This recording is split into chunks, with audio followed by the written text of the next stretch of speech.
C'est l'un des plus grands spécialistes du foot en France, évidemment, leader de la rubrique foot à l'équipe, et puis j'en passe, Vincent Duluc, c'est le dictionnaire amoureux illustré de la Coupe du Monde chez Plon Grund. C'est fabuleux, les photos sont absolument incroyables, on va en regarder quelques-unes. La passion du foot vous habite, cher Vincent. Mais quand même, là, un mot de cette CAN au Maroc. Comment il faut s'y prendre? Il y a vraiment des favoris? Est-ce que vraiment le Maroc peut avoir ses chances, l'Égypte? Enfin bon, on est dans quel état d'esprit là? C'est un rendez-vous assez formidable. Déjà, c'est un rendez-vous qui dans le temps est un peu décalé parce que ça va commencer le 21 décembre, ça va finir à la mi-janvier. C'est un rendez-vous en plus qui intervient l'année même de la Coupe du Monde, ce qui est le cas tous les 2 ans. Mais cette année, ça intervient l'année où la Coupe du Monde s'élargit enfin plus largement à l'Afrique. Jusque-là, il y avait 5 pays africains. Là, il va y en avoir peut-être 10 en fonction du barrage de la République du Congo au mois de mars.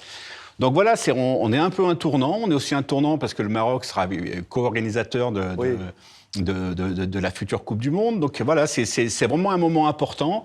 Ça vient 2 ans après le miracle de la Côte d'Ivoire, qui avait failli être éliminé au premier tour à la maison. Qui va tenter et qui va tenter de conserver son titre. Donc voilà, ça va être une fête immense au Maroc.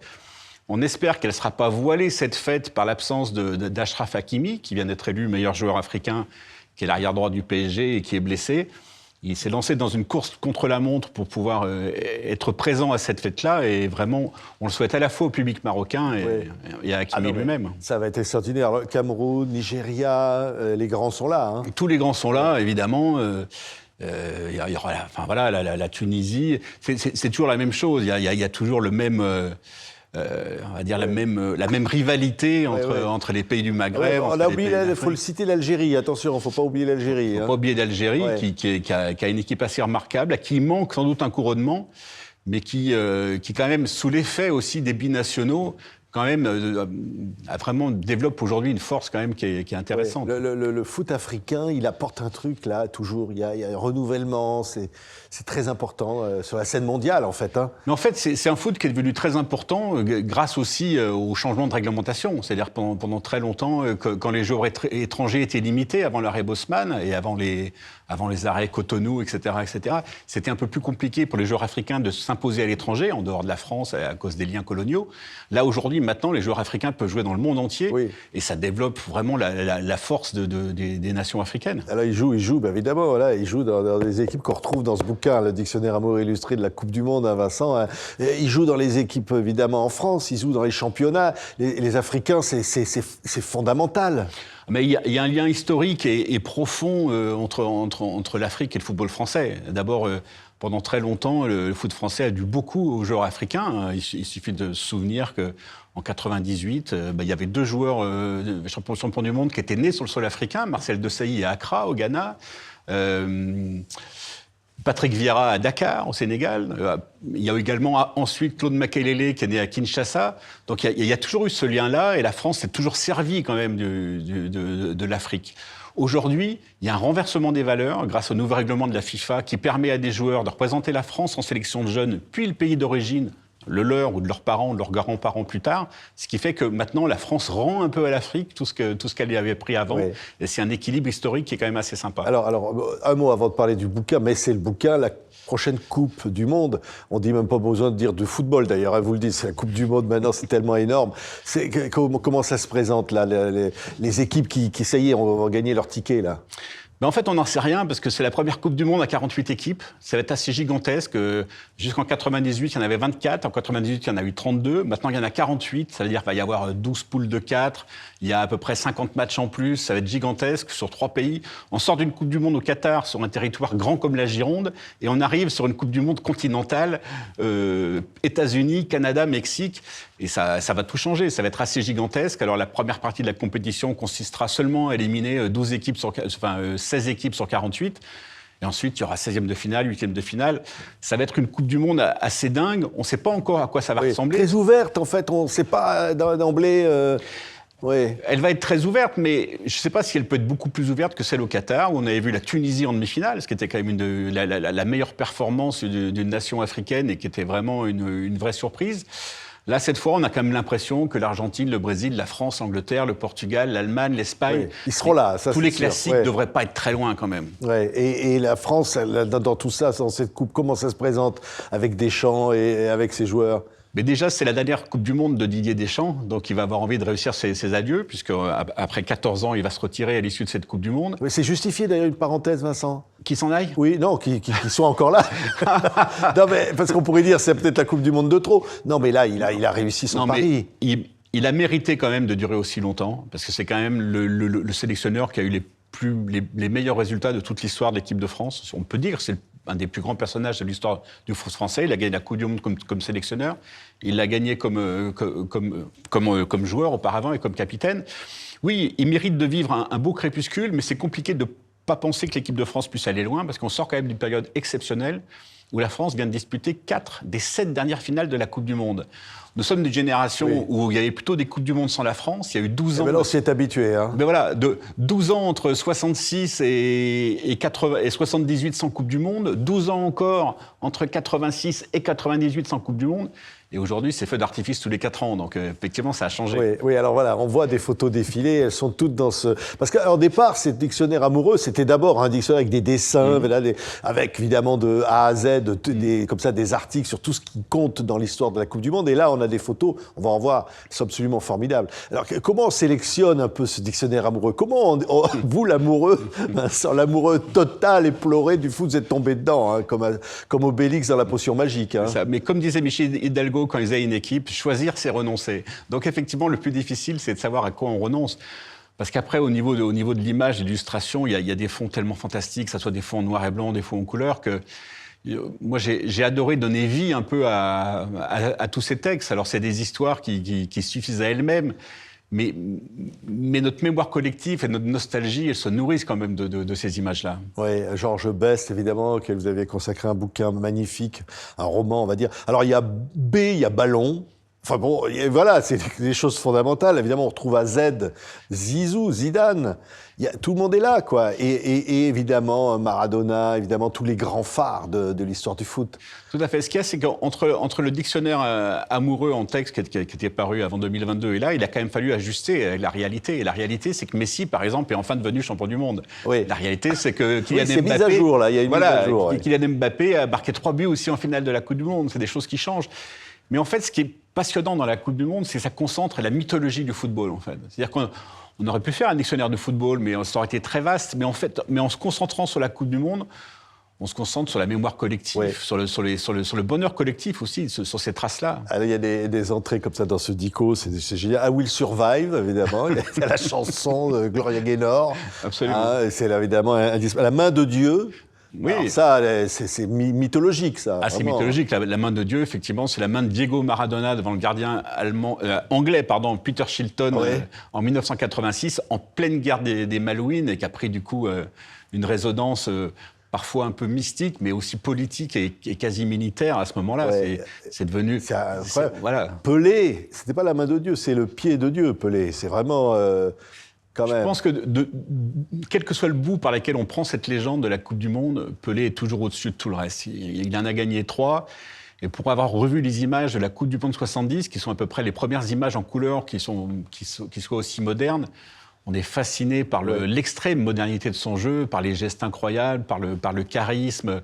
Je pense qu'on n'avait jamais vu ça avant et qu'on n'a jamais vu ça depuis. Alors on retrouve des joueurs plus récents, Hugo Lloris par exemple. Il a droit à son... il a droit.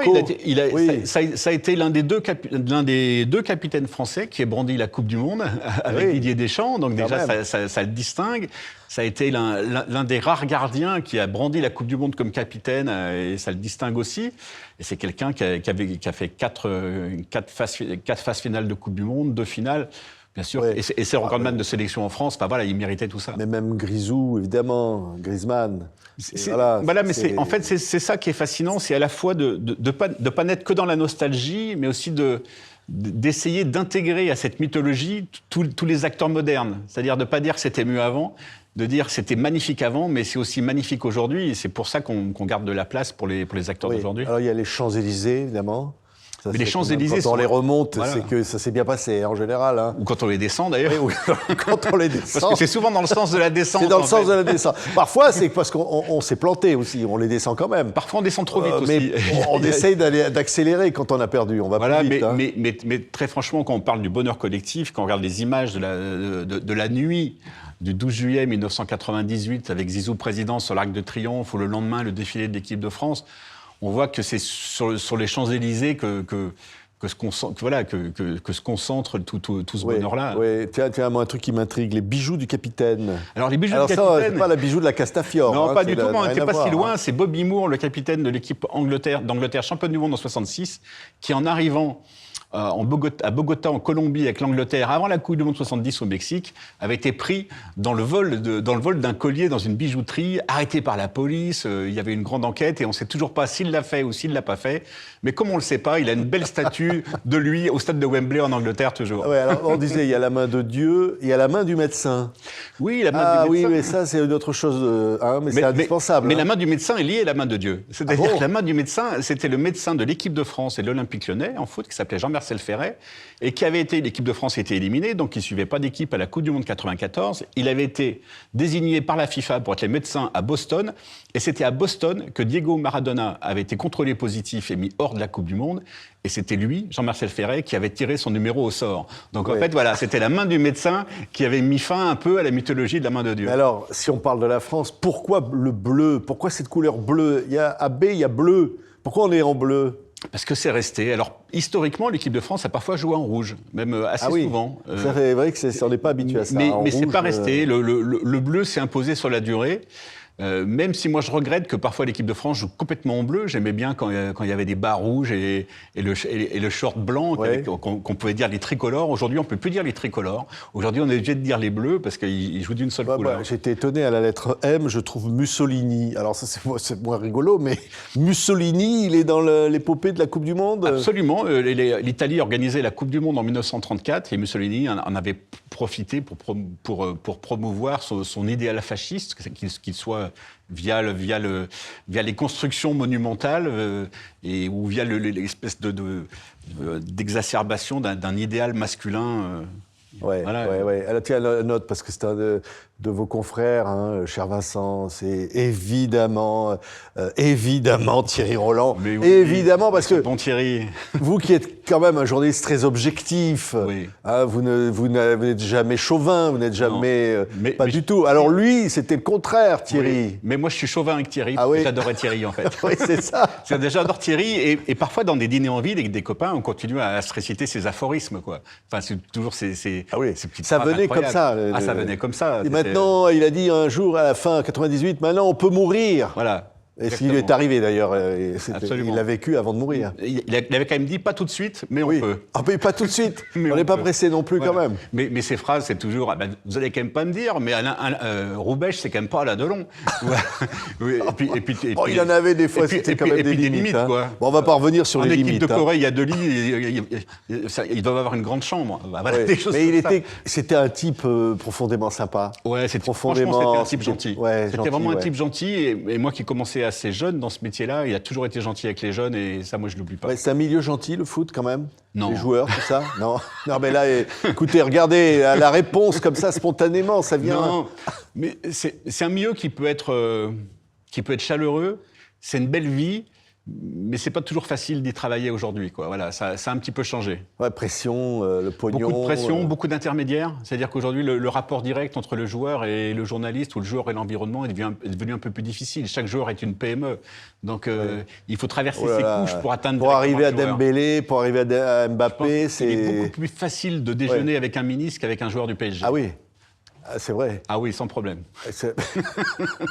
Il gagne plus d'argent qu'un ministre, hein, quand même. Hein. Je ne sais pas si c'est ça, mais en tout cas, c'est vrai aussi. Les transferts sont beaucoup plus lucratifs pour un joueur plutôt qu'un ministre. Ah oui, c'est sans commune de mesure, mais ça dure moins longtemps. Ça dure moins longtemps, oui. Mais quand même, ça fait rêver. Parce que vous, Vincent, vous êtes encore un gamin devant la Coupe du Monde, devant toutes ces images. Alors, je remonte le bouquin parce que vraiment, ça, c'est un beau cadeau de Noël, hein, vraiment. Hein, c'est magnifique et que les photos sont incroyables.